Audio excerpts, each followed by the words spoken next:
Nos llegó esta EPSON que no imprimía nada. El dueño nos comentó de que ya la había llevado a un servicio técnico y le dijeron que el cabezal estaba dañado y que tenían que cambiarlo. Revisamos y nos damos cuenta de que las válvulas están en toda normalidad, está completamente lleno de tinta. Entonces, lo que hacemos es lo más básico, que es una limpieza de cabezal por sistema.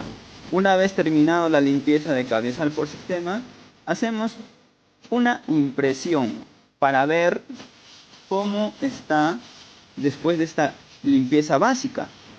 Y nos damos con la sorpresa de que está funcionando el cabezal. Fíjense, ahora le mandamos una impresión de test de color y voilà, resulta que funciona correctamente. Ya lo sabe, amigo, no se deje sorprender. Somos Casa de la PC Wanuk.